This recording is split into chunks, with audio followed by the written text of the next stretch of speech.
Afternoon of May 2nd, 1962, a middle-aged woman named Angelina Narcisse walked into a hospital room inside the Hôpital Albert Schweitzer, which is a medical center in central Haiti. Inside, Angelina saw one of her brothers, 40-year-old Clervius, propped up in the hospital bed. He had an IV sticking out of one arm, and he had an oxygen mask strapped over his face. His eyes were closed, and when Angelina touched his hand and said hello, he didn't react. So Angelina had just been briefed by Clervius's doctors about what was going on here. She knew that 2 days earlier, her brother had come to the hospital coughing up blood and also running a dangerously high fever. Doctors had managed to get his fever down, but they determined that his blood pressure was really high and he also had fluid accumulating in his lungs. But they didn't know why any of that was happening or how to control it or stop it. So now, less than 48 hours after Clervius's symptoms began, he was barely conscious. And so for Angelina, it was obviously, very scary to see her brother so sick like this, but it was also confusing because she knew that one of her other brothers had seen Clervius just a few hours before he had shown up at the hospital with these horrible symptoms. And Clervius, at the time, had seemed completely fine.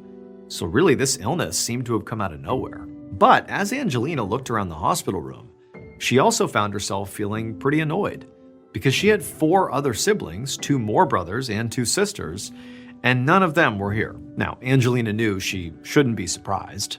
Ever since their parents had died, there had been basically nonstop drama between all the siblings, and most of the drama centered around Clervius himself. So when their parents had passed away, Clervius was the one who had ultimately inherited their money and land. And so these days, he was sort of living like a king. He lived in one of the nicest places in their village and was constantly flaunting his wealth. Meanwhile, Angelina and her other siblings really struggled financially. And anytime they asked Clervius for help, he refused, which had caused a huge rift in the family. So, Angelina was now the only one who'd even shown up to visit him in the hospital, despite his condition being so dire. But, nonetheless, she sat down on a plastic chair inside the room, and for a few minutes, she just watched Clervius breathing. And for a while, his breathing seemed normal. It was rhythmic, slow, but normal. But then suddenly, Clervius's breath seemed to almost catch in his chest. And then he began making a sort of wheezing, gurgling sound, but he's like half conscious. So it was like his body was reacting to not being able to breathe. Angelina instinctively just stood up and grabbed her brother's hand and began to squeeze it. And as she did, she saw her brother's eyelids flutter open for a second, but then his eyelids closed. And she watched as underneath his eyelids, she could see his eyes kind of darting around all over the place. And then at the same time, this sort of wheezing sound that was coming out of her brother turned into a choking noise. And so Angelina at this point let go of her brother's hand, she ran into the hallway and she found a doctor. But unfortunately, by the time she explained what was going on and she and this doctor returned to the hospital room, they found Clervius no longer making any noise. He was totally still. And so the doctor rushed over to him and he checked for a pulse, but he couldn't find one. And he turned to Angelina and he said, "I'm sorry, but your brother is dead." The following morning, May 3rd, Angelina arrived at the small cemetery near their village for her brother's funeral. And she was glad to see that at least this time, her 4 remaining siblings had decided to show up. But at the same time, Angelina, she was in shock. She couldn't believe what had happened. The doctors had told her that ultimately Clervius had died from something called malignant hypertension, which is basically blood pressure that's so high it causes organ damage.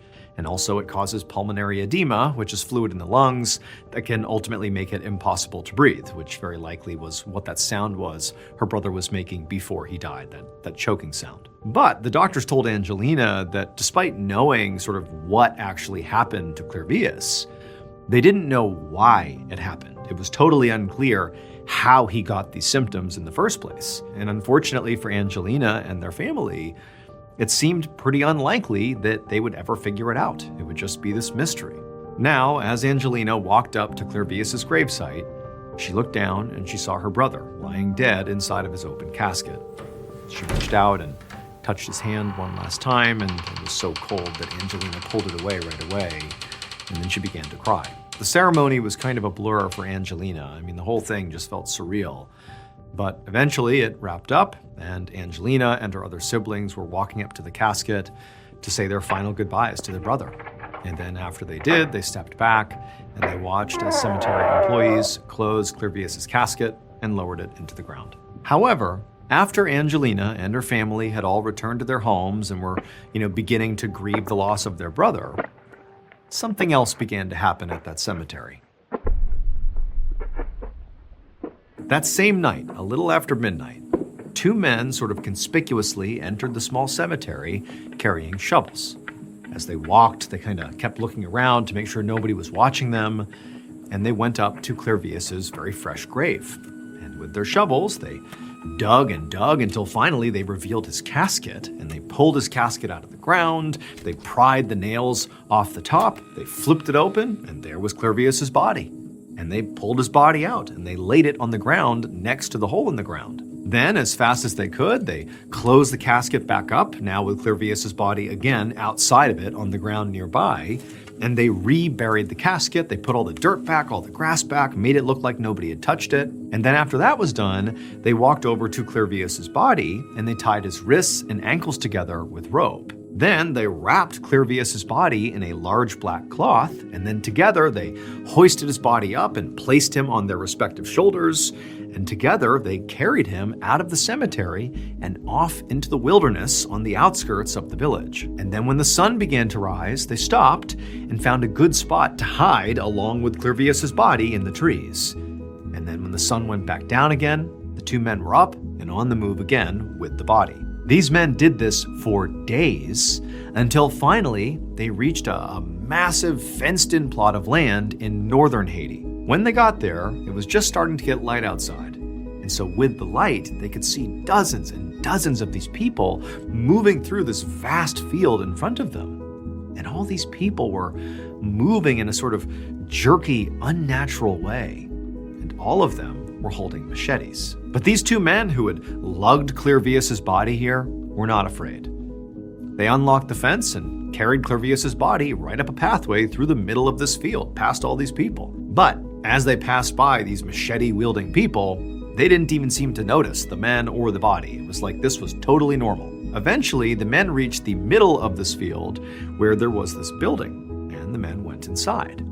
And the interior of this building was basically one large room with a table in the center and a bunch of shelves that lined the walls. And the shelves were all stacked with glass containers that had things in them like dried plants and some taxidermied smaller animals, and also what appeared to be some human bones. And standing in the middle of this room was these two men's boss.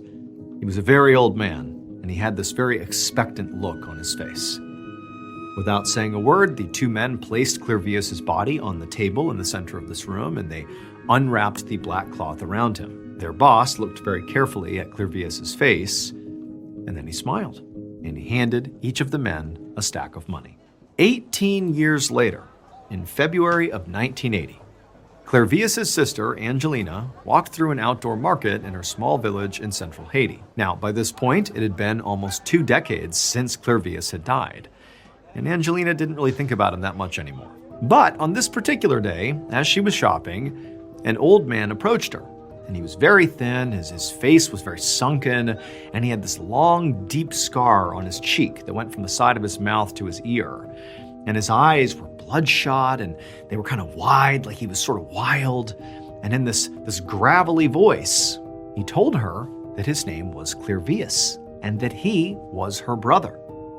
But when Angelina saw this guy and heard this, she did not think this was her brother. She thought, this man is obviously out of his mind, or he's lying, or both. But this is clearly not my brother Clervius.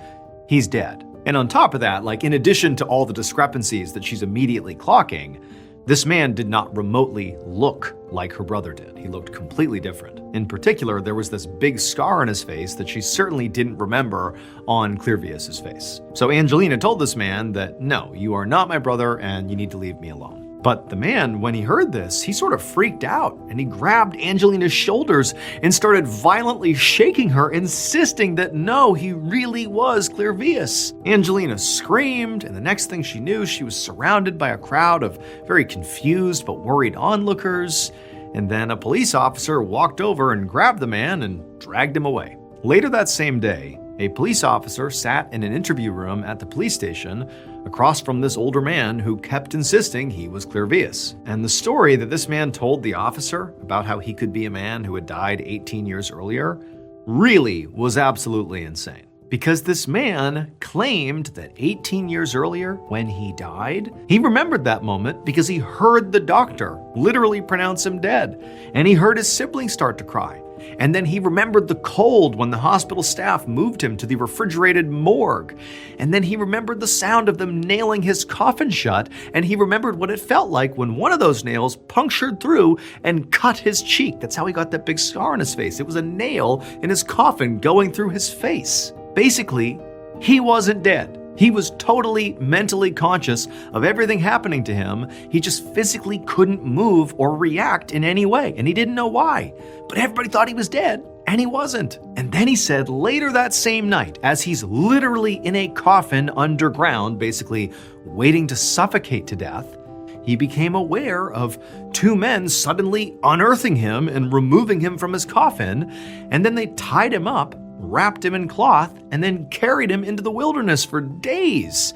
And then finally, they entered this building in the middle of this field, and they set him down on this table. And then he heard this third man thank the man that had carried him, and then this third man poured something into Clervius's mouth, and then this guy just started chanting over and over again. And then a few minutes later, he found his body sort of was beginning to work again.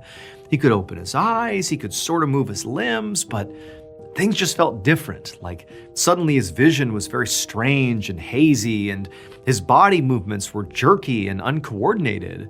It almost felt like his mind was moving slower than it really was supposed to, like it was just dumbed down or something. And it was at that point that Clervius said he realized what was actually going on here. Clervius said this old man that had poured whatever in his mouth and was now chanting, he was a Bokor, which is a voodoo priest in Haiti. And Clervius said the Bokor had used a potion to turn Clervius into a zombie. Clervius told the police officer that he'd been absolutely terrified and he wanted to fight back, but his body felt like jello and he could barely form a coherent thought, so there was no way he could actually do anything. He said the Bokor, shortly after this, untied him, made him stand up, and then marched him outside of this building. And he said everything looked so blurry outside, but he could tell, despite his vision, that he was in the middle of a huge sugarcane field. And he saw at least a dozen other people moving in the same sort of awkward, jerky way that he knew he was, harvesting the sugarcane with machetes. The Bokor at this point handed Clervius a machete and told him to get out there and join them and get to work. Now, something deep in Clervius's mind told him to use the machete to attack the Bokor so he could escape, but he said he didn't.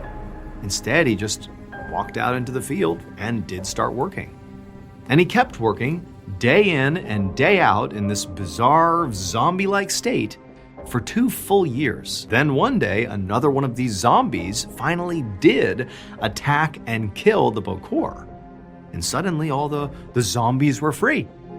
But the man saying he was Clervius did not go straight home. He couldn't, because he knew this Bokor had not randomly targeted him. He had been hired, the Bokor had been hired to turn Clervius into a zombie. And in the mind of this man who claimed to be Clervius, there was only one person who would have hired this Bokor to do that. And that person was still alive back home in his village.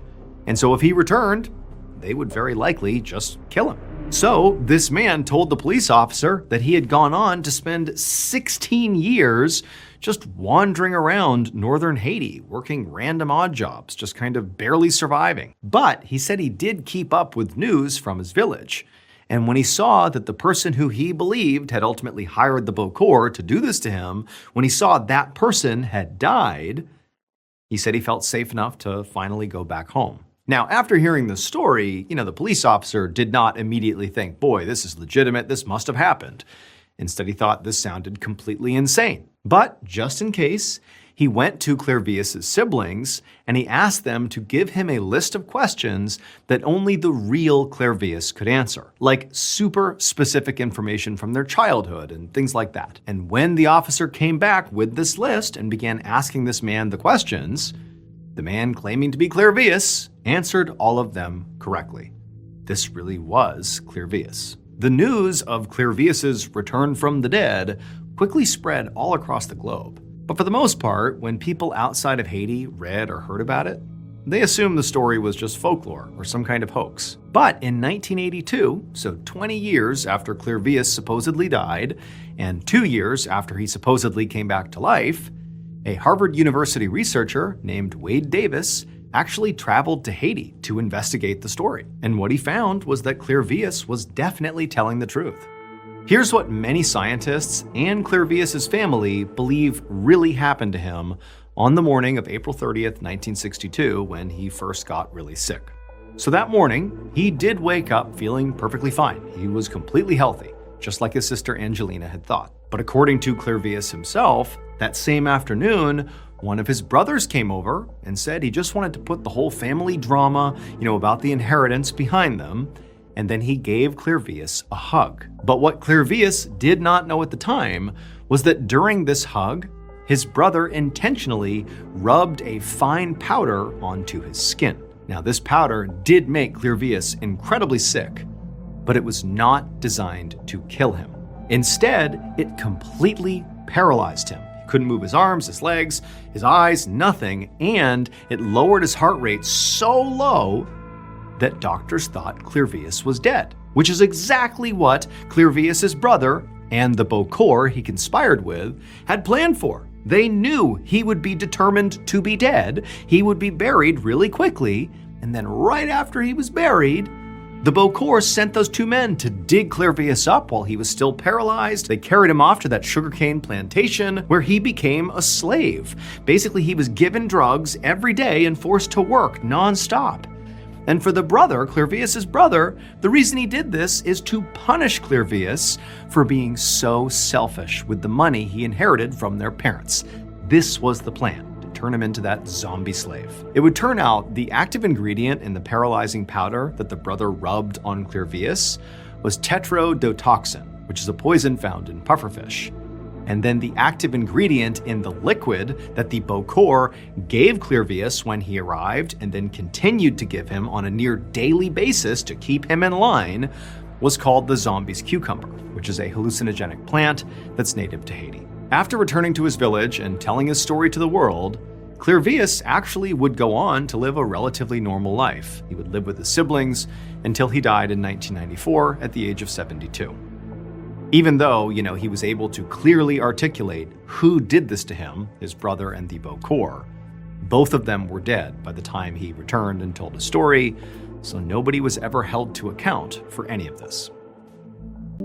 Around noon on October 21st, 1988, a man named Valentino sat at a cafe table sipping a coffee on a sidewalk in Buenos Aires, Argentina. So this particular neighborhood was called Caballito, and it was right in the heart of Buenos Aires. It was very densely populated, and there were lots of tall apartment buildings and shops and cafes with tons of pedestrians and tons of traffic. And so as a result, it often felt very loud and chaotic, and today was no different. But Valentino, despite the craziness all around him, he still wanted to try to find a moment of peace as he had his coffee.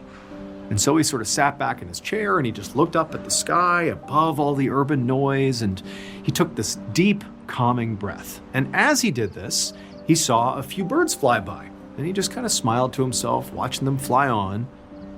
But then he saw something else. Out of the corner of his eye, just across the street, he saw a flash of something brown plummeting towards the ground in front of a tall apartment building. And so Valentino turned his attention to look and see what this thing was.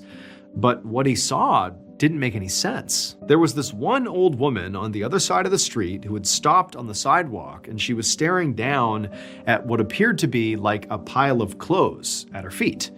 And the brown thing, the thing that caught Valentino's attention, which he couldn't make out what it was just a few feet away from this pile in front of this woman. But then this old woman across the street, she just began screaming. And that's when Valentino realized that what he thought was like a pile of clothes at her feet was actually like a person, like a heap of a person on the ground. It was another old woman, and she was completely motionless on the ground. And so Valentino, he's shocked by what he's seeing. He's trying to make sense of it, and he's seeing again now, knowing it's a person on the ground and seeing this brown thing over here, and he's thinking, Was that flash of brown, like that brown thing falling and striking this woman who's now motionless on the ground? Is that what happened? And as Valentino is sort of coming up with theories about what he's even looking at, it seemed like at the same time, the entire bustling neighborhood all around him also, just for a moment, stopped and just sort of paid attention to whatever madness was happening over there, as they too were trying to piece together what happened. But then, that brief moment of almost relative calm just completely dissipated, and the street once again descended into total chaos.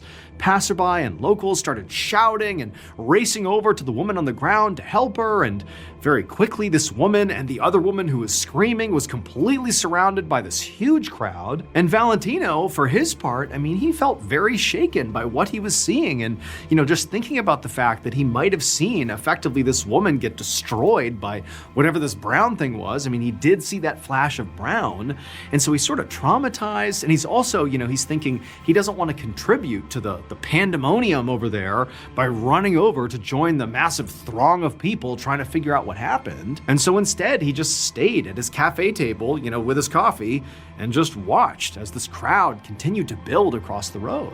Finally, Valentino heard sirens, and he knew that meant an ambulance had to be close.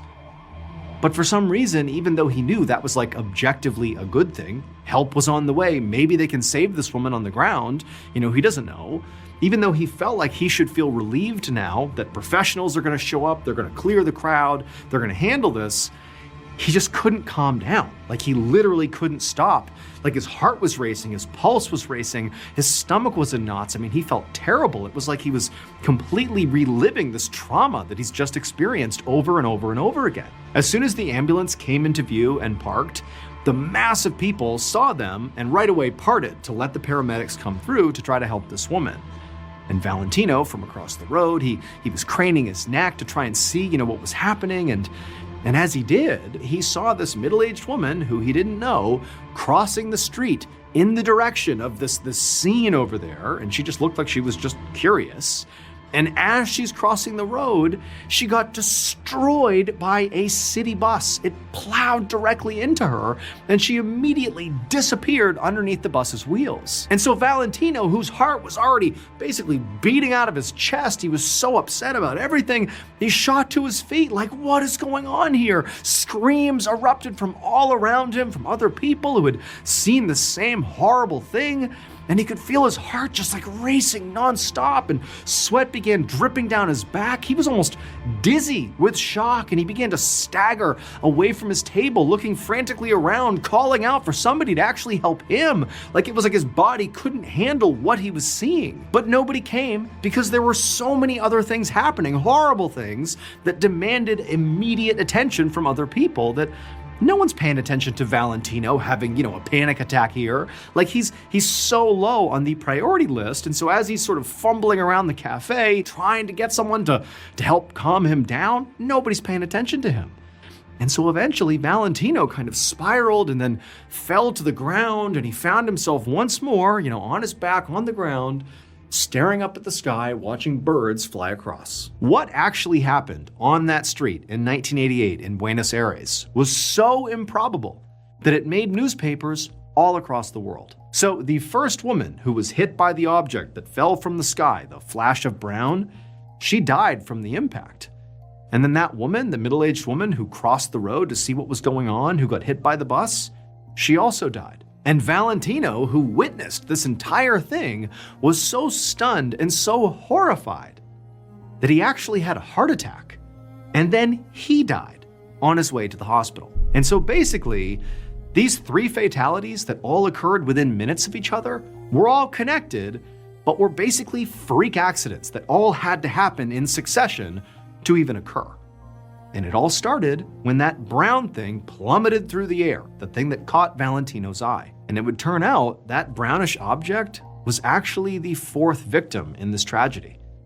That object was actually a poodle named Khaki that had chased a ball straight off the balcony of its owner's 13th floor apartment. 3 a.m. on Sunday, December 24th, 1967, 26-year-old Sammy Brown Jr. sped in his car down a road called Seal Road in Phoenix City, Alabama, with a police siren blaring right behind him. So Sammy was in trouble. It was Christmas Eve, and he had celebrated a little too hard and drank way too much. And he thought he'd be okay to drive home since he lived close by, but he'd been wrong. And he'd ultimately attracted the attention of a police officer who was now chasing him. And Sammy knew he could not get caught, because in addition to being drunk, he also didn't even have a license to drive in the first place.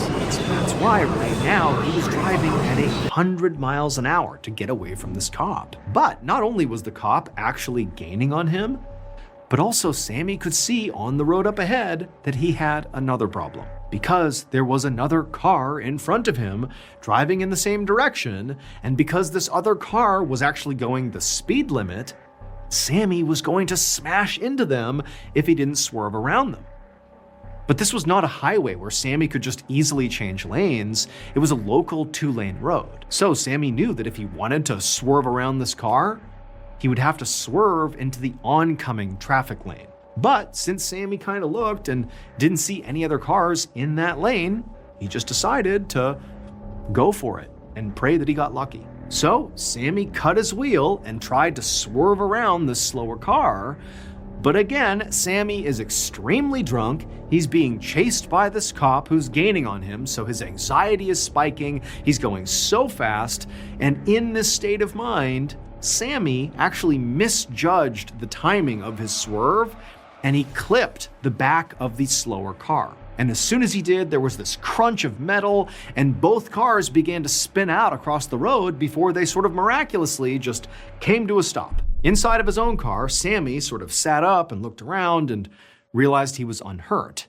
And then when he looked out the window, he could see the driver of the other car, a man in his 60s, slowly get out and walk to his bumper to inspect the damage. And when Sammy saw this, he realized that despite how bad of a situation he was in, he actually had gotten very lucky. I mean, not only was he alive, but the man he had just hit, going nearly 100 miles an hour, also appeared to not just be alive, but basically seemed okay. Following the crash, Sammy expected to have some pretty harsh consequences, and he was charged for reckless driving and also driving without a license.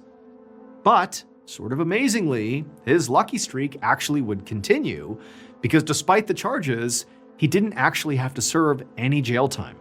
He just had to pay a couple of fines, which meant Sammy really did not learn his lesson. And so, over a year later, on April 13th, 1969, Sammy once again spent all of his Saturday night drinking, and then at about 1:30 a.m. on Sunday morning, he got into that same car, which he still did not have a license to drive, and then he once again sped down Seal Road, the same road he got arrested on last December.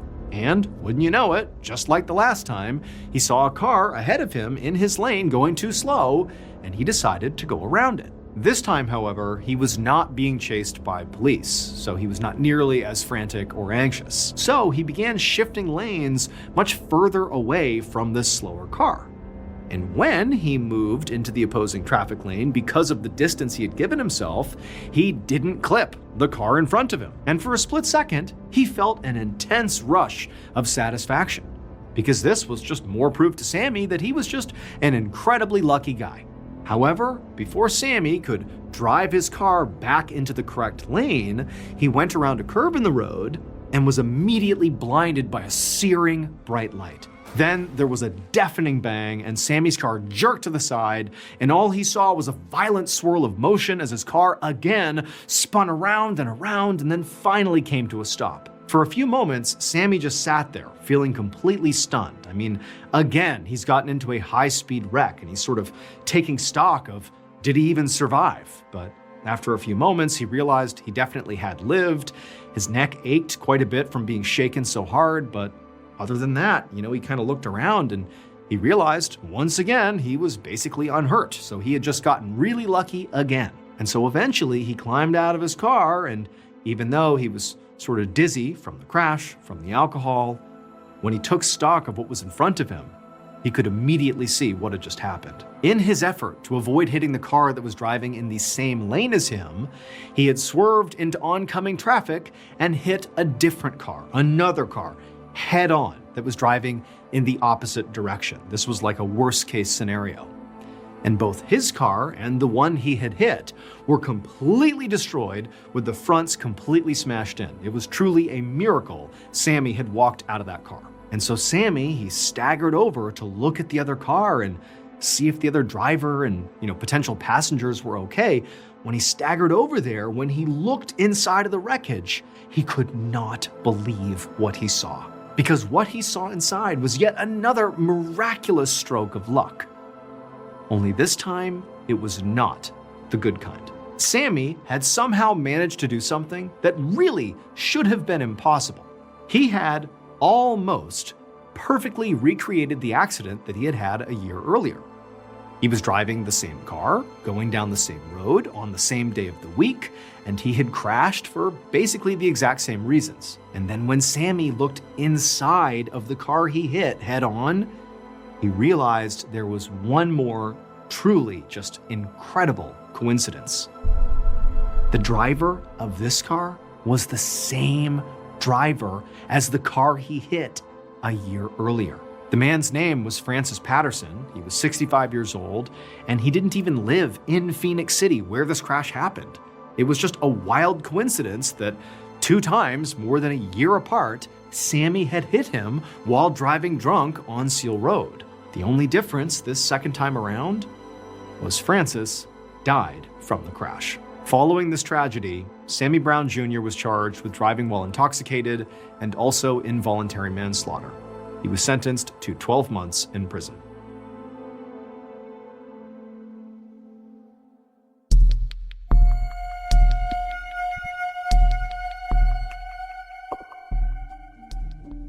On a Sunday night in early 1805, a 13-year-old boy named Émile Deschamps sat at a table full of adults in a house in Orléans, France. Now, Émile was supposed to be having dinner with all the other boys at his boarding school across the city, but his aunt had picked him up as a surprise for a home-cooked meal.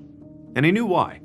His aunt was worried about him. So Émile's parents had sent him to this boarding school in Orléans a few years ago, but he hated the city, and basically right after he got there, his mother had died. And so Émile had really had a difficult time adjusting, and he felt lonely and isolated, and his aunt was definitely aware of that. And so tonight, Émile was very grateful that his aunt, because, she kind of felt bad for him, had brought him here to include him in this dinner, like he appreciated that.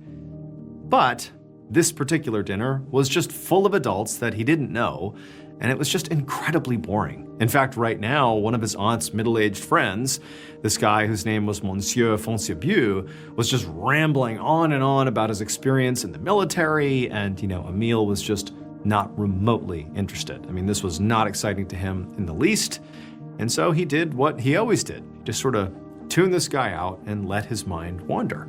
Because Émile had this really big imagination, and he would routinely, especially when he was, lonely and sad at school, he would just kind of disappear into his own thoughts.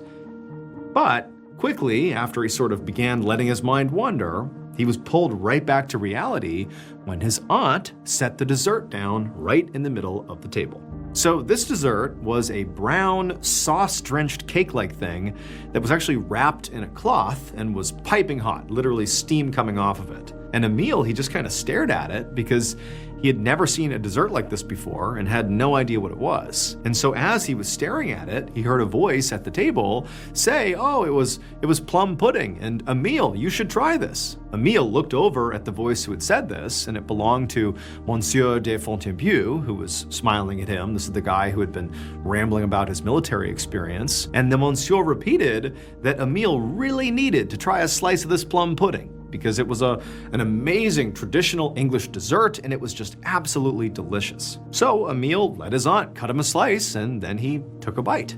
And he was glad he did, because it really was incredible. It was this rich and sweet and just perfectly warm dessert. I mean, this was like one of the best desserts he had ever had. And so after trying this plum pudding and, telling the monsieur how great it was and thanking his aunt, he just kind of went back to letting his mind wander, and the conversation at the table picked back up again, and, it was just boring adult talk, and the night just kind of continued as is. And then at some point in the night, when the meal and the dessert and everything had all been eaten up, the guests parted ways, and Émile went back to his boarding school. And quickly, when he got back to his boarding school, he forgot about the dinner and the pudding and the monsieur, and just carried on with his life. One afternoon, 10 years later, in the spring of 1815, Emile was 23 years old, and he was living in Paris, about 80 miles away from Orléans. So Emile had basically fled Orléans as soon as he was old enough to strike out on his own. And once he had turned his big imagination into a blossoming career. He was now a poet and a playwright, and he was writing about these big, sweeping human experiences like love and chaos and how mysterious life can be. So Emile that day had basically been writing nonstop and had sort of lost track of time and sort of forgot to eat. And then suddenly he felt super hungry. And so now here he was out and about looking for something to eat. But he was so hungry that he decided he didn't even care where he went. I mean, normally he was picky about where he would eat lunch and dinner, but today he just wanted food. He didn't care where it was. And so he just randomly chose a cafe and went inside. It was a small space with a few customers sitting at some tables, and Emile just walked in and took a seat at an empty one. And quickly thereafter, a waitress came over and handed Emile a menu, and when he flipped it open, he was immediately drawn to the dessert section. He saw this cafe served plum pudding, the amazing English dessert that he had had a decade earlier at that dinner party with his aunt and the monsieur. He had not had plum pudding from that day to now. It had been 10 years. He had just not had it, but he saw it on the menu and he's like, oh my goodness, I gotta have plum pudding again. That was so good 10 years ago. I gotta have that experience again. And so Emile asked this waitress if he can have a slice of their plum pudding. And she just shook her head and said, I'm sorry, but the last piece we had, I actually just served it to the guy over there. Like, we don't have any more. And the waitress, she saw Emile react to this and he was like so distraught. He's like, oh man, really? Like, there's no more? Are you serious? And the waitress could sense like he really, really wanted this plum pudding. And so she goes, well, hold on a minute. And she turns and she calls out to the gentleman that she had actually just given the last piece to, who was sitting in the corner of the cafe. And she calls to him and says, hey, would you mind sharing that last piece with this new guest here, with Emile? Because he wants a piece of this plum pudding. And so Emile, he kind of looks around the waitress in the direction of the person that she's speaking to, the guy with the actual plum pudding.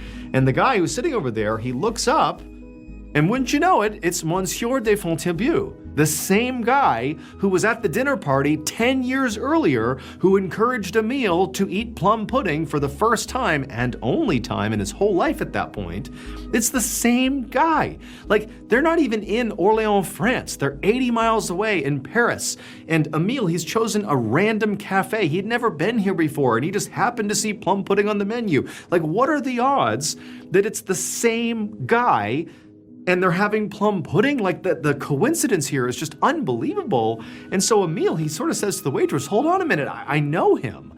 And so Emile, he gets up and walks over to the monsieur, and he sits down next to him, and they're both like, this is crazy, it's been 10 years, and here we are, eating plum pudding together again. Like, what are the odds? And so for the next 15 minutes or so, the two men just caught up about their respective lives.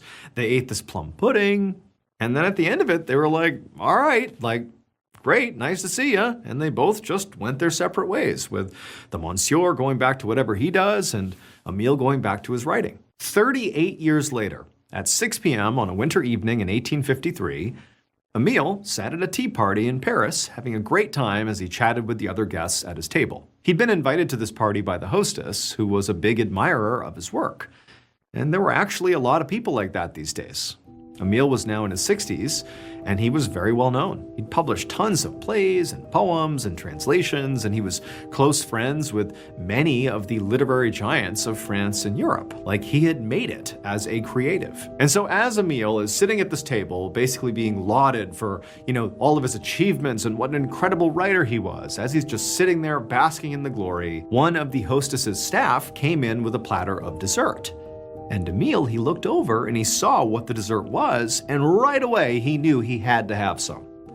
It was plum pudding. And so as the staff person came over with the plum pudding to give to Emile, he sort of laughed and told, the staff person and the people at his table the story of how, over the course of his life, he'd only had plum pudding 2 times, when he was 13 and when he was 23. And in both of those situations, when he had had plum pudding, this guy, Monsieur de Fontainebleau, had been present. This man that he didn't know and had only interacted with when he was eating plum pudding. And it was kind of like this crazy coincidence. He described seeing him 10 years later in Paris. He couldn't believe it. That was 38 years ago, but still, it's like this wild coincidence, the biggest one of his whole life. And so he sort of jokingly told the people at the table and the staff, like, hey, here I am about to eat for the third time plum pudding. We better be on the lookout for the monsieur. He's bound to show up. And everyone kind of laughed. They're like, yeah, that's crazy. And so Emile, he gets his plate of plum pudding, he gets his fork, and he scoops a bite, and he's about to eat it when the butler walks into the room and announces that there is going to be one more guest joining them at this tea party. And who walks in, this additional guest?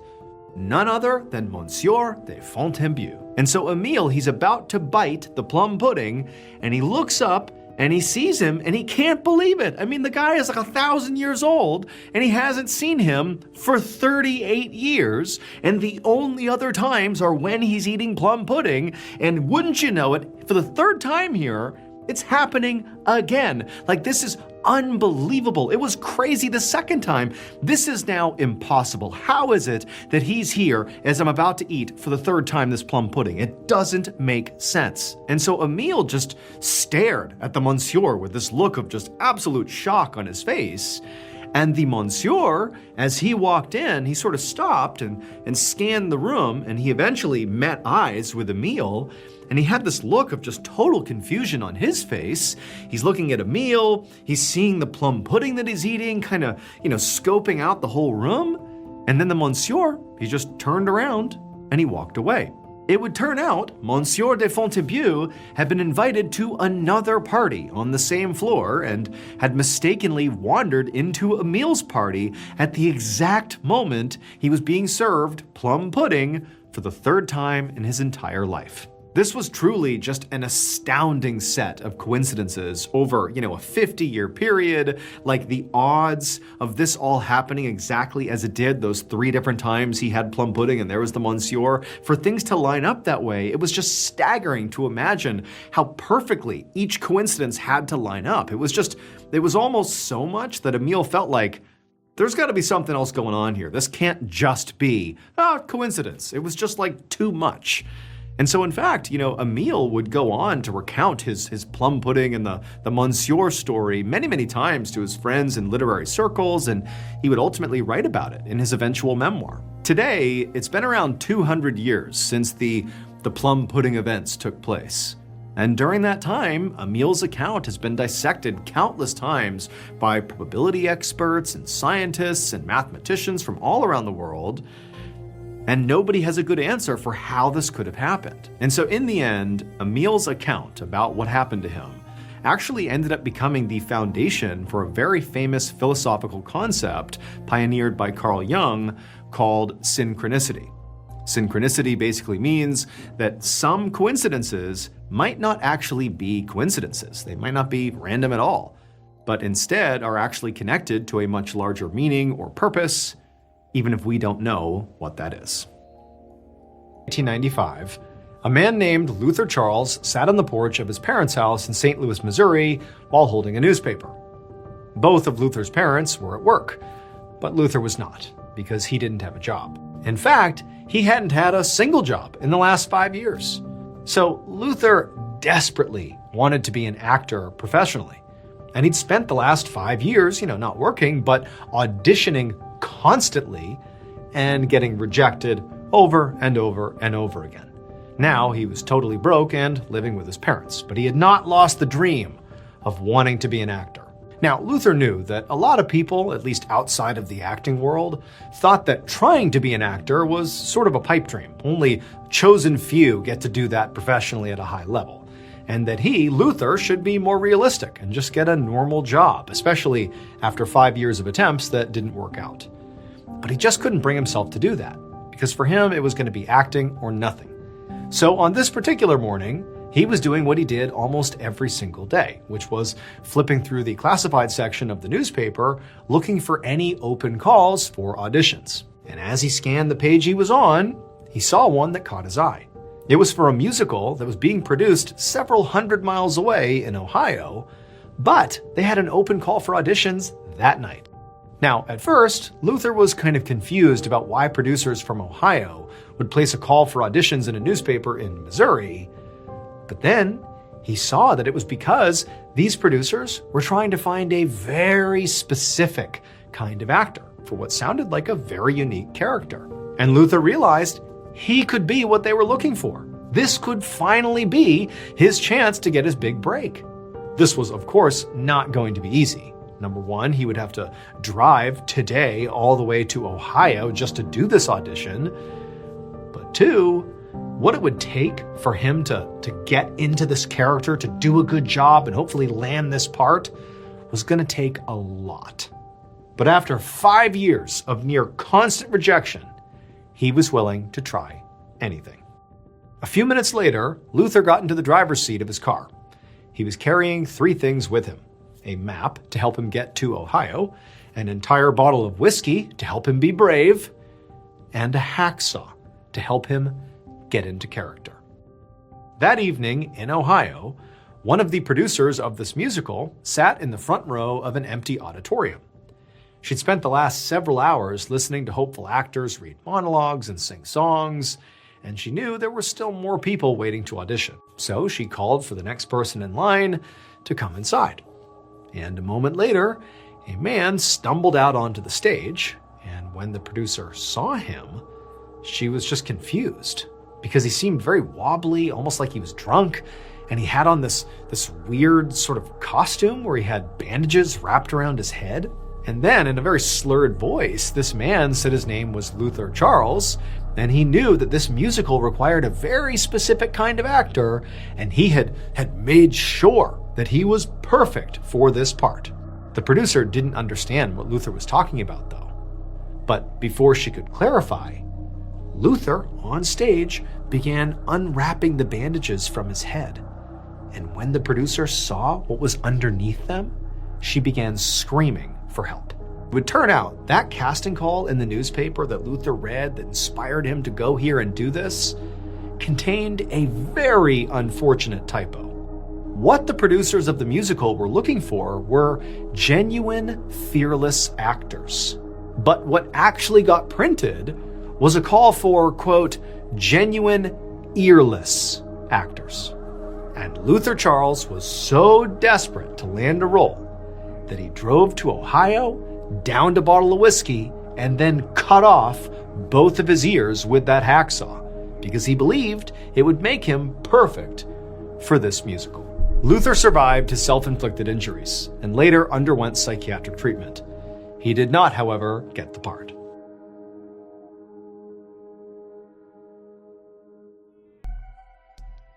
On an evening in October of 2003, a woman named Tina carried a grocery bag down the hallway of a big apartment building in Harlem, New York. The hallway was narrow, with white tile walls and heavy metal doors and overhead lights that flickered. And as Tina stopped in front of her door, she caught a whiff of a familiar smell coming from across the hall in apartment 5E. It smelled like urine and rotting meat. Tina grimaced, but quickly set down her grocery bag and began sifting through her purse for her keys. But right as she found them, she heard footsteps coming down the hall behind her. She turned, and when she saw who was walking up the hallway towards her, she began to panic because it was Antoine Yates, the owner of apartment 5E, the stinky apartment. He was coming right down the hall, and he was carrying what appeared to be this huge sack that maybe looked like it was filled with sand or something. She didn't care, but she did not want to be near this guy. And so as fast as she could, she put the key in the door, opened it up, flew inside, grabbed her groceries, shut the door, and deadbolted it. Now, Tina did feel sort of guilty about being really obviously rude towards Antoine. I mean, Antoine had lived in this building for years, and at one point she had thought he was a nice guy. But lately, he'd gotten really weird, and she no longer wanted anything to do with him. First of all, there was that horrific smell coming from his apartment basically at all hours. And then there was the fact that Antoine basically stopped leaving the apartment altogether. Like he was basically in his apartment 24/7. As far as Tina could tell, he maybe left once a day, tops, for maybe like an hour a day. But other than that, he was like a constant presence across the hall. But beyond the smell and his reclusive nature, the most sort of alarming aspect of his recent weird behavior were all the random loud crashing sounds that Tina would hear coming from Antoine's apartment at all hours, even though, from what she could tell, he didn't have any visitors ever. It was just him in there. Now, Tina had no idea what Antoine was doing in there, but she assumed whatever it wasn't good, but it wasn't her business. And so she decided that the best thing she could do was just stay in her apartment, make sure the door was locked, and hope at some point he stopped doing whatever it was he was doing. A couple days later, Tina went down to the lobby to check her mail. And when she did, she ran into a woman named Joyce who lived in apartment 4E, which was directly below Antoine's apartment. Tina said hello to her, and as she opened up her mailbox, Joyce came over and stood next to her with this sort of strange look on her face. Tina picked up on it and asked her what was wrong. And Joyce told her that last night she'd noticed liquid dripping down through her ceiling. And at first she thought it was maybe a burst pipe or an overflowing sink, but when she got a rag and went to clean it up, she realized it wasn't water. It smelled like pee. Then Joyce, she lowered her voice and leaned in close to Tina, and she said the pee wasn't the only weird thing. Sometimes late at night, when the building was quiet, she said she could hear what sounded like whimpering coming from the upstairs apartment, Antoine's apartment. And at this, Tina's heart began to pound. Now, she had tried to just kind of, mentally and physically avoid the whole Antoine situation, whatever it was. But now that she knew other neighbors were also noticing bizarre things like she was, she felt like she had to act. And so Tina said to Joyce that, you know what, we really ought to call the housing authority and see if they'd come out and investigate to see what was going on. But Joyce said she'd already tried that. She'd called multiple times, and so far, nobody had done anything. So Tina told Joyce that, okay, well, let's all get together, all the other neighbors, and go to the housing authority as a group. And maybe then they'd be taken more seriously. Joyce liked the idea, so the two women exchanged numbers, and then Tina went back up to her apartment. But the next day, before Tina had time to chat with any more neighbors, she came home from the store and walked into the lobby of the apartment building, and she saw Antoine on the floor of the lobby screaming in pain with two police officers huddled over him. He had these gaping wounds all over his arm and his leg, and there was blood all over the tile floor. Tina didn't know what to do, so she just hustled right past them, through the lobby, made her way upstairs, and got inside her apartment. But once she was inside, her curiosity got the best of her, and she ran to the window to see if there was anything going on outside that could begin to explain what was going on with Antoine. And outside, she saw an ambulance pull up, and then moments later, paramedics loaded Antoine into the back of it, and they took off.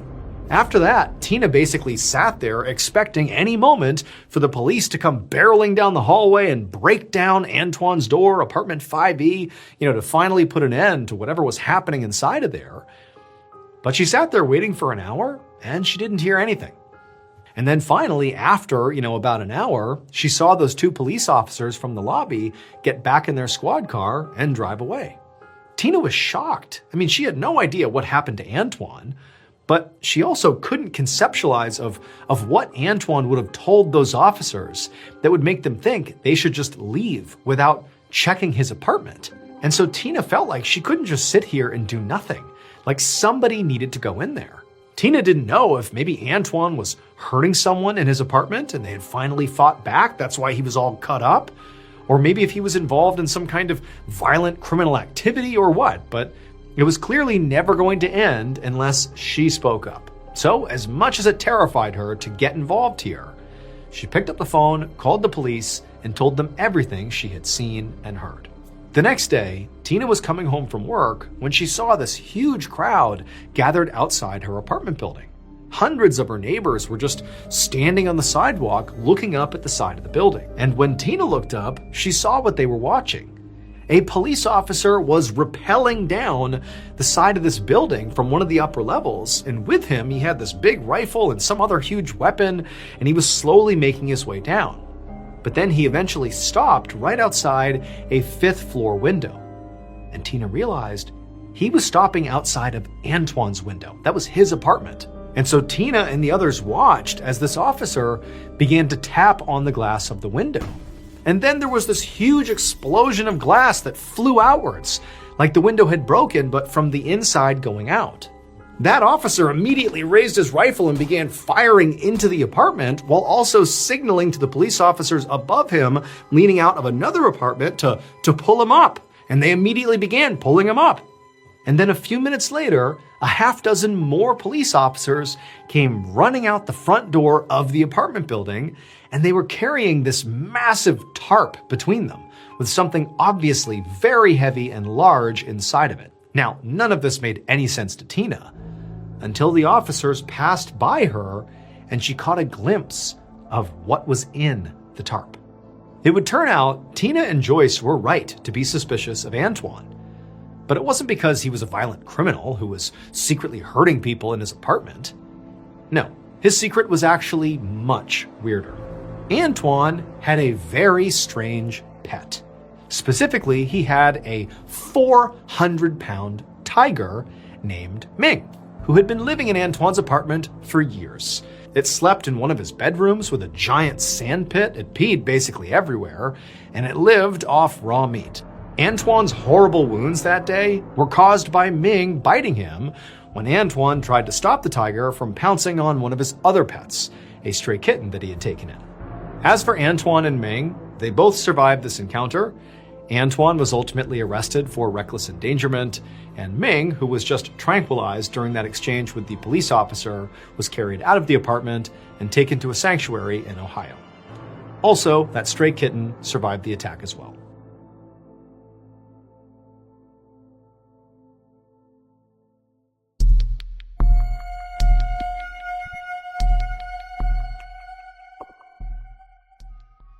At 2:45 p.m. on January 6, 1995, a 45-year-old man named MacArthur Wheeler walked towards the front doors of a bank in Swissvale, Pennsylvania, which is a small town near Pittsburgh. MacArthur had on a mask and was dressed in a big blue parka, and in one of his pockets, he was carrying a semi-automatic handgun. MacArthur was about to rob this bank at gunpoint, but weirdly, he did not feel nervous, despite the fact that, MacArthur had never robbed a bank before. But one of his friends, 43-year-old Clifton Johnson, had. And Clifton was already inside the bank, waiting in line and pretending to be a customer, even though he was actually MacArthur's co-conspirator. MacArthur and Clifton had spent days planning out this robbery together, down to every last detail. And even though MacArthur had been kind of scared at first, Clifton had talked him through every possible scenario and made sure that they had a plan for everything that could go wrong. So now, MacArthur was 100% confident that they were going to get away with this, which again is why he was not nervous. So, this day, MacArthur walked up to the bank's doors and went inside. He had to squint through his mask because it obscured his view a little bit, but he saw Clifton standing in line, which immediately gave him another burst of confidence to actually see Clifton. He was here. So far, things were going exactly as planned. And so MacArthur quickly pushed his way through the line, and he locked eyes with the bank teller. And as he did, he pulled out his gun, he aimed it at them, and he told them to hand over all the money. MacArthur heard the sound of other people in the bank, other patrons and other staff beginning to gasp because they're seeing what's happening here. And so MacArthur quickly turned around with his gun still in his hand, and he told everybody that he didn't want to hurt anyone. Everybody just needed to stay calm, and as soon as he got the money, he'd be gone. Then MacArthur turned back to the teller, who by this point had gathered up all the cash in the register and was literally just holding it out, like, here, take it. And MacArthur, he grabbed the cash, put it in one of his pockets, he put his gun back inside of his pocket, then he looked over at Clifton, and the two men nodded, and then they turned and ran out of the bank. About 3 months later, in the early morning hours of April 20th, 1995, MacArthur was sleeping inside his apartment just outside of Pittsburgh. After the robbery, he and Clifton had escaped with a little over $5,000, and they'd gone their separate ways in order to lay low. So they weren't really in contact, but to MacArthur, it seemed like everything had worked out perfectly, because here he was, still a free man with all this cash, and the cops hadn't even shown up once to question him. But on this particular night, a pounding on MacArthur's door woke him up, and he bolted upright in bed, and he heard somebody yell at him to open up, because it was the police. Now, at this point, MacArthur was definitely nervous. However, he sort of calmed himself down and told himself that right now his best option was just to play it cool. Because even if the cops suspected him in that robbery, there was simply no way they could possibly prove he'd actually done it. He'd been wearing a mask and a huge parka that totally obscured his identity. So MacArthur, he got out of bed and he walked over to the door. He opened it up, and sure enough, there's all these police officers standing in the doorway. And MacArthur pretended to act confused and asked them, what's going on here? And that was when one of the officers told MacArthur he was under arrest for armed robbery, and then showed him a printed photo from one of the bank's security cameras. And clear as day, there he was. So this photo clearly showed MacArthur's face. Every detail was perfectly visible. It was him, for sure. He didn't even look like he was wearing a mask. But MacArthur couldn't wrap his mind around how this was possible. He looked from the picture up to the cops and just said, "But I wore the juice." It would turn out the mask MacArthur was wearing during this robbery was not a ski mask or a Halloween mask or really a mask in any traditional sense of the word. What MacArthur and his co-conspirator Clifton had both done, and what they truly thought would disguise their identities completely, was rub lemon juice on their faces. They believed that lemon juice would essentially act as a mask and make them literally invisible to security cameras. Unfortunately, though, lemon juice does not make you invisible. And so once the police accessed the bank security footage, they saw clear as day MacArthur and Clifton committing this crime, and they arrested them both. Clifton was sentenced to 5 years in prison for armed bank robbery, and MacArthur was sentenced to 22.5 years. But this was not the end of the story, because Clifton and MacArthur's ridiculous crime made headlines. And before long, a professor of social psychology at Cornell University read about it, and it made him realize something. The fact that MacArthur literally believed lemon juice would make him invisible, and he acted on that knowledge, or that supposed knowledge, to commit this crime, and then was shocked when it didn't work, that suggests a level of stupidity that is just exceptionally high. So high that this professor began to wonder if maybe MacArthur is so stupid, he actually doesn't understand how stupid he really was.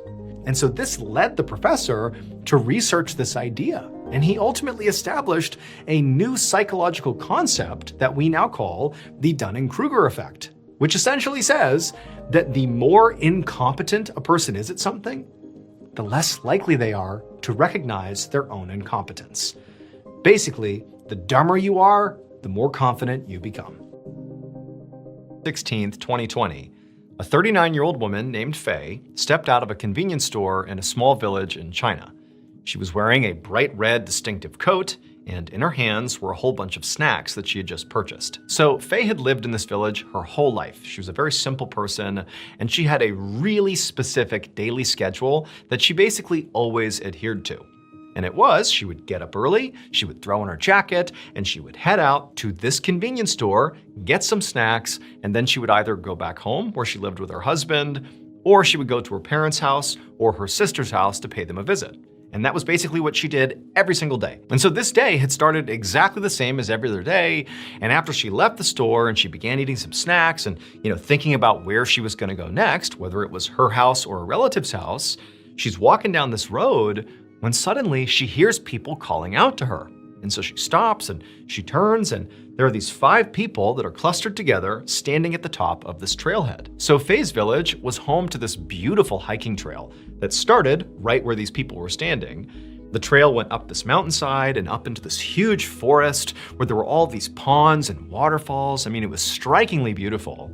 And that area, the forest with all the ponds, was called the 18 Ponds of the Dragon King. It was called that because there were literally 18 ponds sort of scattered throughout this forest. And then also the village where Faye lived that was right up against it, well, it meant Dragon King in Chinese. But even though Faye had grown up here, she had never once gone on that hiking trail. She had heard about it, and loads of her friends and family had all been up there and talked about its striking beauty. But Faye, she had always stayed away. But there was actually a pretty good reason for that. So Faye, when she was younger, she had this tumor. And in order to get rid of it, she had to take all this medication that was pretty physically harmful and left her with some pretty serious long-term effects. And even though the tumor, did go away and she recovered, That process of recovering and taking all those medications and going to the doctor, it sort of instilled in her this mentality that she was frail and delicate and that she shouldn't take any chances and risk getting hurt. And so she really never did anything that was even remotely risky or even perceived to be risky. Like, for example, hiking up into the mountains. Too risky for her, and so she avoided it. And instead, she kind of developed this really simple, safe daily routine of getting snacks and visiting family, and that's all she ever did. And while in some ways this did, keep Faye safe, it also made her very isolated and lonely. She didn't really have any friends or do anything. She was just kind of stuck in her ways. And so Faye is on this road, and these villagers, these 5 villagers over at the trailhead, have just deliberately called to her by name. They're saying, "Hey, Faye, over here." And Faye's turned and she's looking at them, and they're clearly getting ready to go hike up into the 18 ponds of the Dragon King. And they tell her, "Hey, come with us, come hiking with us, come check it out." And for Faye, this was so unusual. This was not even remotely how her life went, that there was something in her that for a second just felt really excited.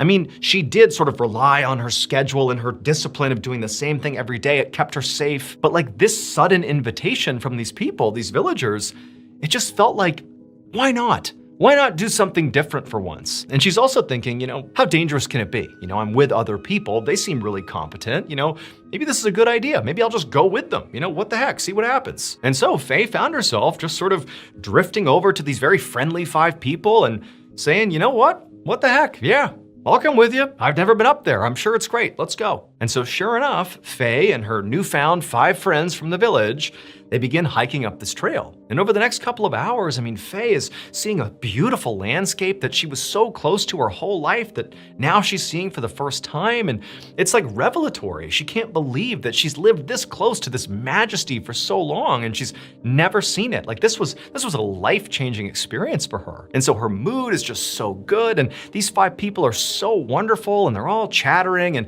talking about their lives. And, Faye's opening up about hers and her health scares and all these different things. And eventually they make their way into this forest, which is really dense, but they eventually reach one of these ponds, one of the 18 ponds, and it's got this huge clearing and all the sunlight's pouring in, and there's a waterfall leading into the pond. It's truly stunningly beautiful. And Faye's friends, they all take a seat right on the shore of the pond, and they break out some snacks. And Faye, she sits down, she's got those snacks she bought from the convenience store. And they basically have a picnic right on the shore. And for Faye, it was this was the most amazing day, potentially, of her whole life. She had broken out of her comfort zone. She had met these wonderful people who were so inclusive.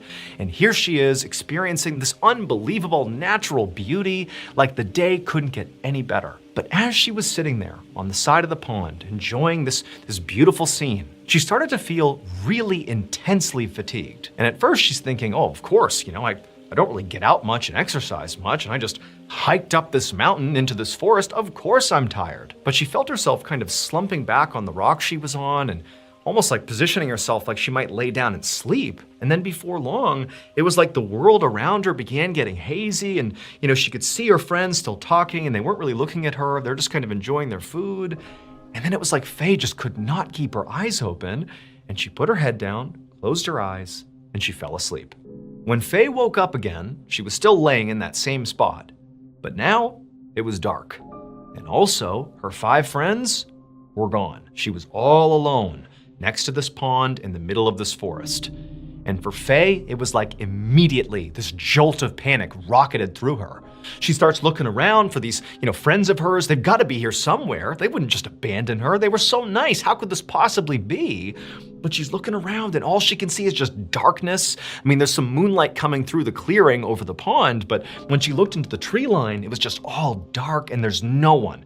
All she can hear is birds and insects, night sounds. And remember, Faye is not somebody who would ever find herself in this position. This is so far out of her comfort zone. Alone at night in this forest, in this austere environment. Suddenly it felt very austere, and she's terrified. And at the same time, her mind starts telling her, oh my gosh, this whole thing was a trap. those 5 people weren't my friends. They brought me up here. They tricked me. They drugged me, or maybe they've left and they're gonna come back and hurt me. And so she's thinking like, oh, I'm in danger. I have to get out of here. And she turns and she looks at the trail that brought them up here. And all she sees is just this dark tree line. And there's this cut path through the trees that's basically pitch black. And she's thinking, I have to walk through that alone in the middle of the night. She didn't have a light or anything that would help guide her way out of here. But as she's sitting there panicking, she's thinking, I have to go right now, like it's life or death. And so she stands up and immediately she feels really weak on her feet. She's super fatigued still, but it's like adrenaline is coursing through her body. She's got to get out of here. And she starts stumbling her way into the tree line where it's super dark. And she's trying to stay on this trail, but she keeps deviating because it's so dark, and she's bumping into trees, and she keeps hearing noises all around her that she's convinced are these 5 people coming back to hurt her, or animals, or she doesn't know what. I mean, she is in full panic mode here, but just for hours, or what felt like hours, she just stumbled through these trails, getting completely disoriented, and finally she comes to the stream, and she just stops, and she's sitting there, and she realizes, the sun is starting to come up.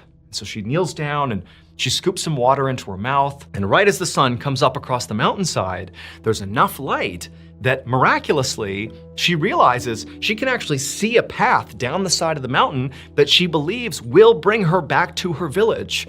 Like she's gonna get out of here unscathed, presumably. And so she kind of catches her breath, she gets another sip from the stream, and then with the help of the sunlight, she navigated her way to this trail that she could see, and down the mountain she went. And as she was going down this mountain, she looked down towards her village, and she saw clearly there was a big group of people, presumably villagers, out looking for her, that were right down on the trail, sort of like the beginning of the trail. And Faye, she's waving and calling out to them, and a few of the people in the crowd, they're looking up at her, and maybe from the distance they couldn't really tell who she was or what she was doing, but there was some level of recognition, but she couldn't really tell what the reaction of the crowd was. But she had gotten their attention, and Faye's so excited, and down the hill she goes. Suddenly she feels totally rejuvenated because she's gonna be okay, and she gets closer to this big crowd of people, and she sees now it's friends, it's family, it's definitely her people. But the looks on their faces are not the looks that Faye is expecting. I mean, she did understand that, clearly I've been out here at least for several hours. They must have organized the search party. They've been worried about me, but here I am. Like, they gotta be relieved now, right? Like, they found me. But no, the looks on all these people's faces were of shock, were of horror, not really sure what to make of Faye coming down the mountainside toward them. And then, when Faye got close enough to the group that she could actually make out individual faces, Faye saw her sister in the crowd. And she waved to her sister and said, hey, I'm okay, it's okay, everything's fine, like, come on, everything's fine. And Faye's sister kind of broke ranks very hesitantly, and then she finally jogs up to Faye and the two embrace, and it's this really emotional moment. And Faye's sister says to Faye, where have you been? And Faye kind of steps back from her and says, well, yesterday or a few hours ago, I don't know, I kind of lost track of time, but I think it was yesterday. I saw these 5 people and, we kind of made our way into the mountains. I don't know, I shouldn't have done it, but I fell asleep and, here I am. I'm so sorry if I scared you, but I'm okay. But Faye's sister, it's like she was hearing what Faye was saying, but couldn't process it. And eventually her sister kind of stepped back and looked at Faye and just said, that can't be true.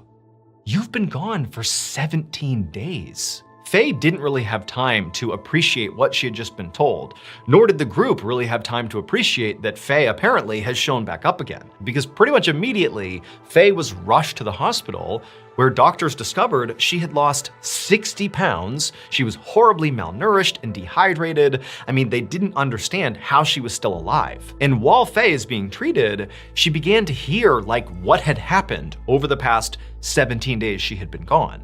They had security footage that showed when Faye went into the woods because she had on that bright red distinctive coat. They caught her walking into the forest. There she goes. So they knew she was up in the 7.5-mile stretch, which is this, 18 Ponds of the Dragon King. It's a distinctive 7.5-mile plot. They knew she had to be up there. And also because this was around the time of COVID, there were really strict checkpoints of all the other villages in the area. So anybody going in and out of these villages, they'd be documented. And they knew Faye had not gone into any of the surrounding villages. So she had to be in the 18 Ponds of the Dragon King, that 7.5-mile stretch. But despite launching a huge search party into that 7.5-mile stretch to go look for her, and also firing off fireworks left and right to try to get her attention, not only did nobody find any trace of Faye, but Faye would also say, "I never heard fireworks, I never heard or saw any searchers." From her perspective, it literally felt like she had just fallen asleep for a few hours and woken up, and here she was, not 17 days. But eventually, Faye would actually go into detail about the specifics of what she remembered about this ordeal. Namely, she would talk about those 5 people, her new friends, who sort of encouraged her to go up into the 18 Ponds of the Dragon King. And she remembered their names, what they looked like, she remembered discussions she had with them, and she painted them as wonderful people, but it's like she just woke up and they were gone. And so she thought, maybe they had tricked her and, maybe they drugged her and that's why she can't remember this stuff, or she didn't know what, but she couldn't reconcile the fact that they seemed like such nice people, but must have had something to do with what's happened here. But after Faye said that, her family, they kind of looked at each other like, "Faye, those can't be the 5 people you were with." And Faye's like, "Why?" And they're like, "'Cause the 5 people you named and described, they've been dead for a long time."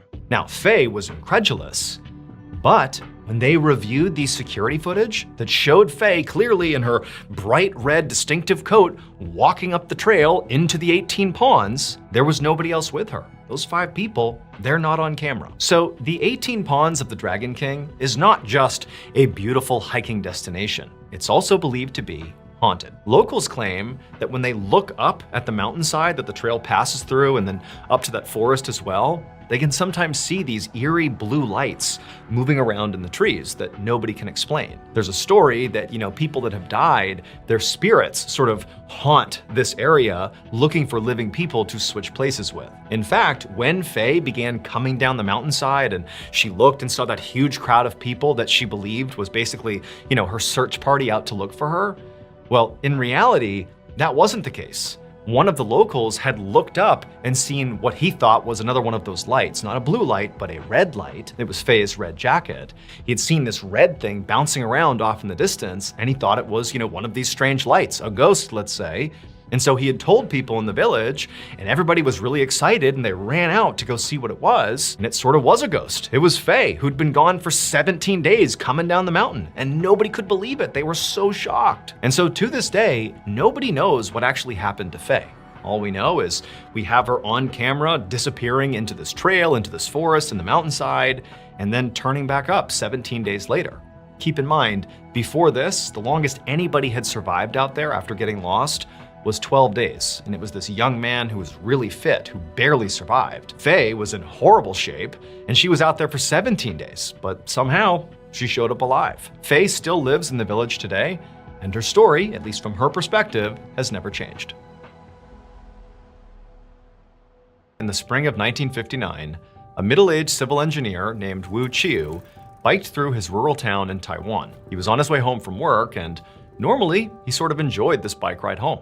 He would take his time and look at the beautiful temple and all the marketplaces. But today, he was not looking at the scenery. He was in a huge rush because he had gotten word that his wife had become horribly sick. And so Wu is pedaling as fast as he possibly can, trying to get home to his wife to help her and take care of her.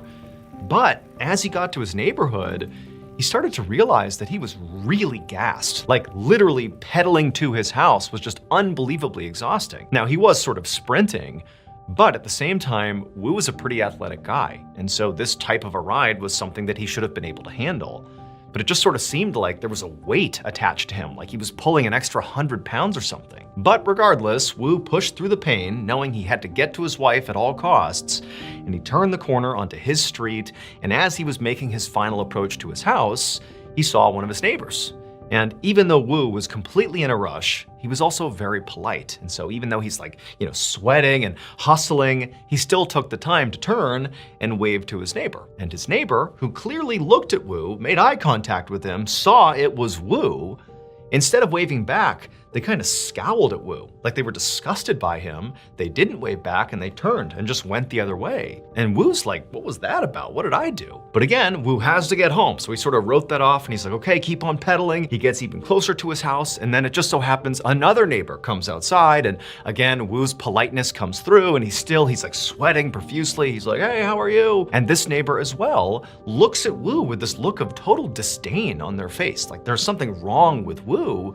And Wu's like, what did I do? What's going on here? And so that neighbor does not wave back. They go back inside their house. But again, Wu really can't focus on this weirdness with his neighbors. He needs to get home to his wife. And so again, with his heavy legs, he finally gets to his house, parks his bike, and runs inside to see his wife. Wu would find his wife in their bedroom, in bed, and she was looking very pale and sick. Her name was Lin Wang Yao. She was 37 years old, and generally speaking, she was a pretty frail person who was sort of prone to minor illnesses all the time. And so, Wu was sort of accustomed to her not doing so well. But as soon as he saw his wife, he could tell that whatever was going on with her was serious. This was not one of her typical bouts of, minor illnesses. Something was wrong here. And so Wu immediately began to tend to his wife. He made her some soup and some tea, but, Lin barely could sip either of them. And Lin also, she had this fever that just kept getting worse and worse. And, Wu was hoping she would break the fever at some point, but, all night as Wu was up tending to her, her fever just kept getting worse. And so Wu, he really didn't know what to do. And this is 1959, they're in a rural village in Taiwan. And so it was difficult to get to a hospital.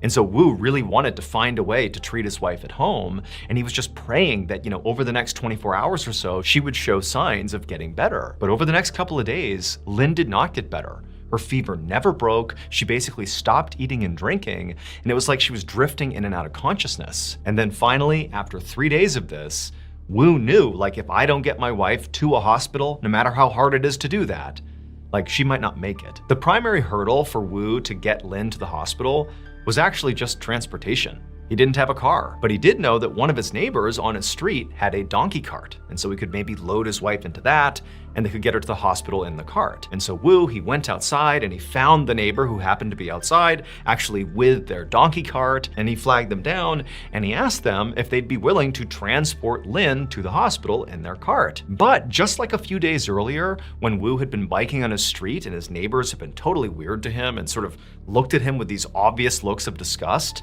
this neighbor, who knew Wu really well, looked at Wu and basically gave him one of those looks, like, you gross person, and he turned around like he wasn't even gonna talk to Wu.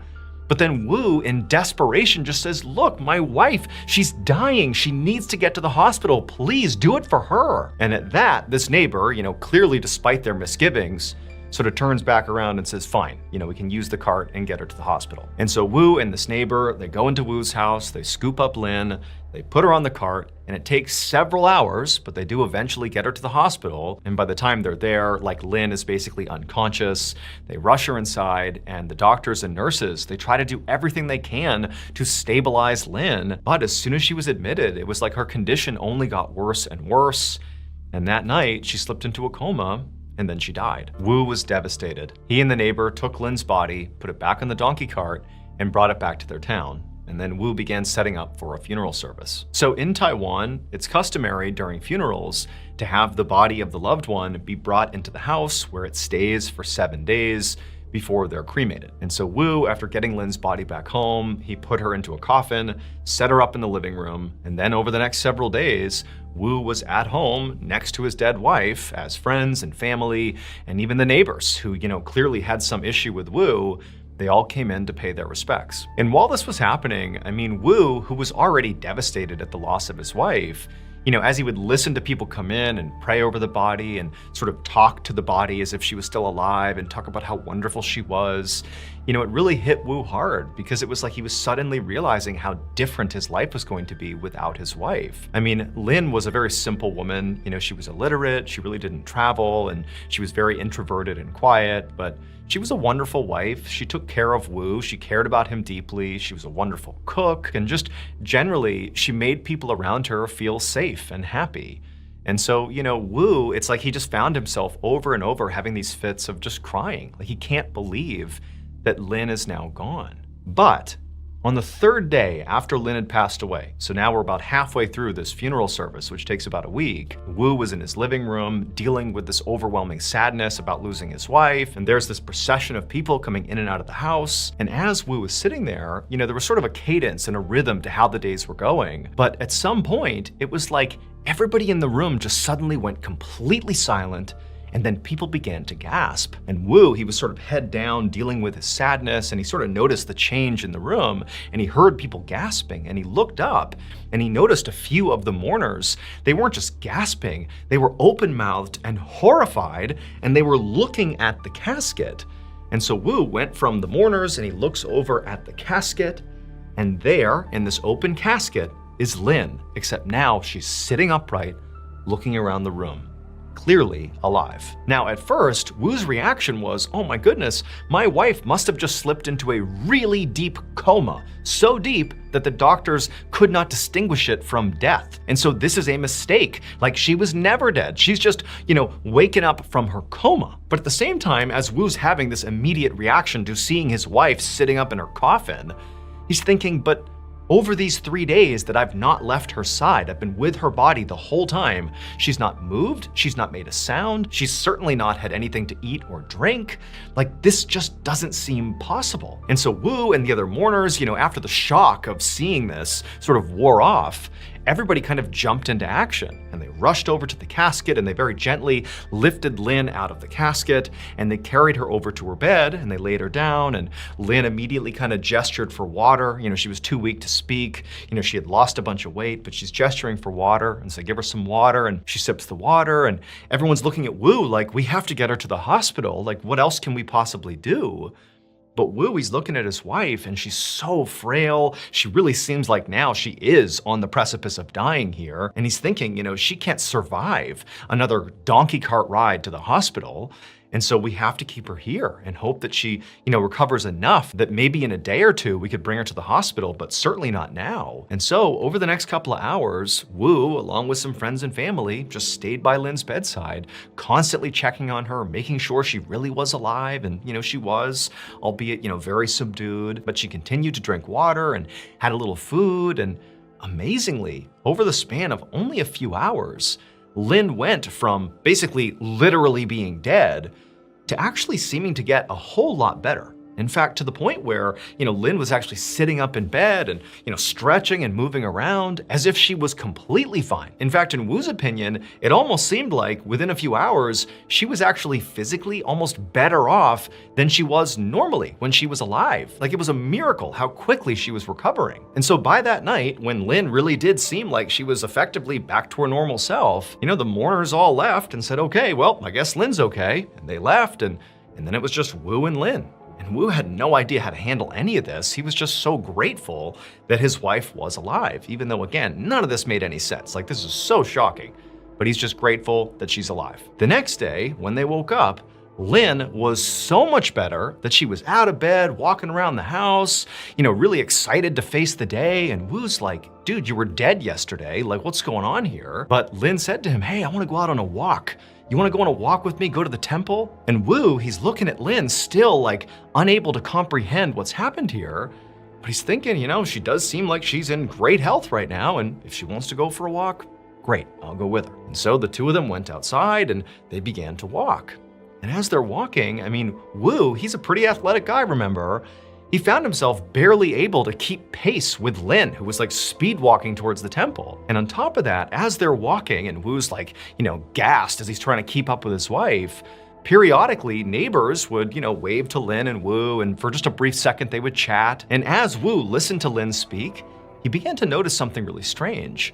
That Lin, maybe he didn't notice it before, but he was definitely noticing it when she was speaking to other people. She just sounded different, like her accent was different. It did not sound like his wife. And the weirdness around Lin's miraculous recovery only got more weird over time. Before Lin died and came back to life, she had been illiterate. But now, she was not only able to read, but she could also read and speak fluent Mandarin, a language she didn't know before she died. Also, Lin used to be a really skilled cook who loved cooking meat dishes in particular.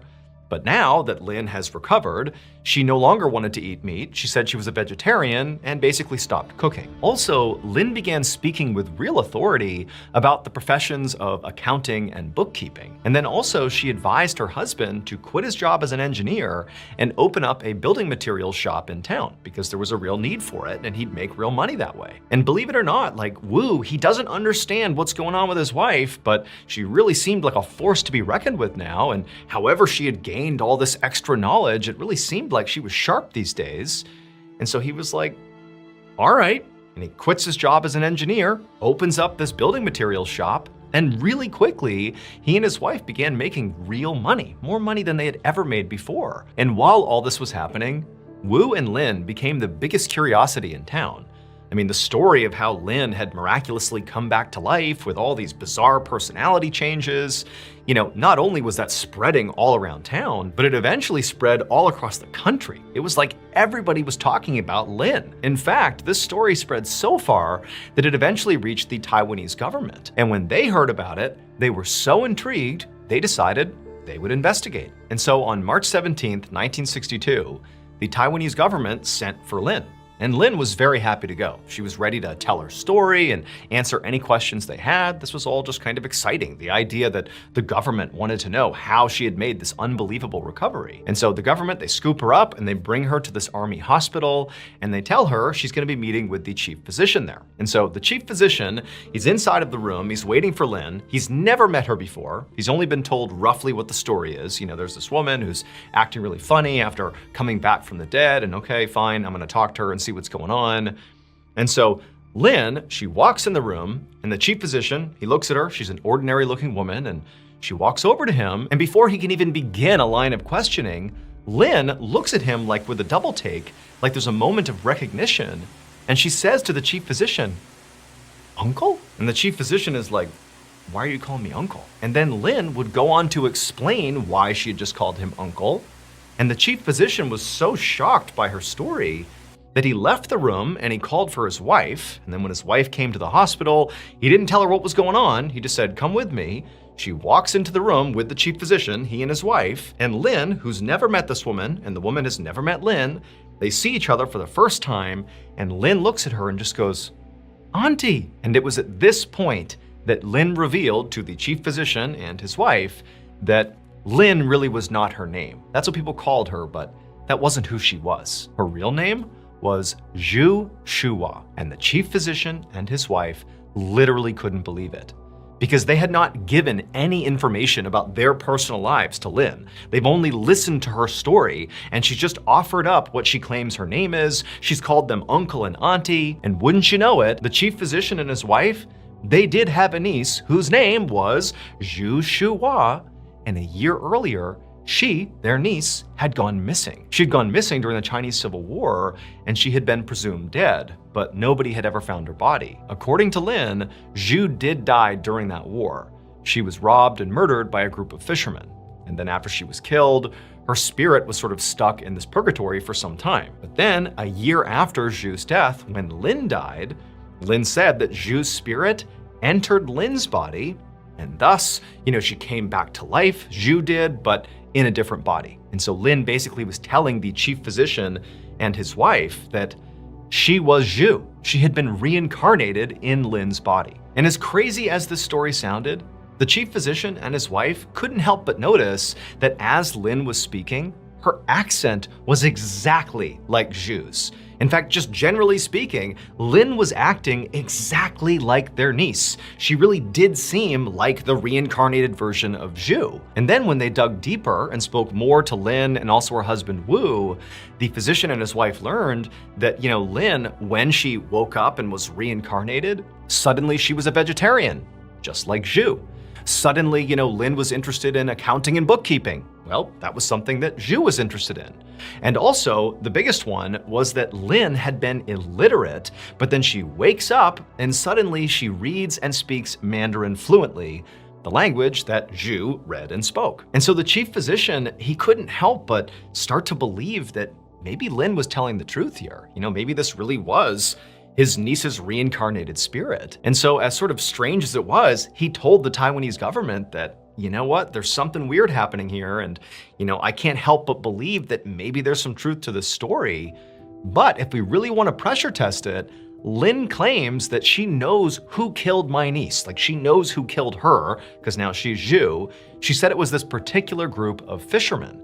And actually, Lynn had given the names of these fishermen that apparently robbed and killed Zhu. And so the chief physician told the government, why don't we investigate my niece's disappearance as a murder and go talk to those fishermen and see if that holds up. And so that's what the government did. They tracked these fishermen down, but unfortunately, only one of them was still alive. But they interviewed this guy, and Lynn would actually say that particular fisherman, he was not one of the aggressors. He was actually the only fisherman in the group who tried to save Zhu, even though obviously she did get killed, but that fisherman had tried to stop what was happening to her. And when the government talked to him, he would say that, yes, unfortunately, she was killed, and I did try to stop it, but I just couldn't. Keep in mind, this fisherman had not been given any information. This is entirely like a brand new investigation. He has no idea what they know.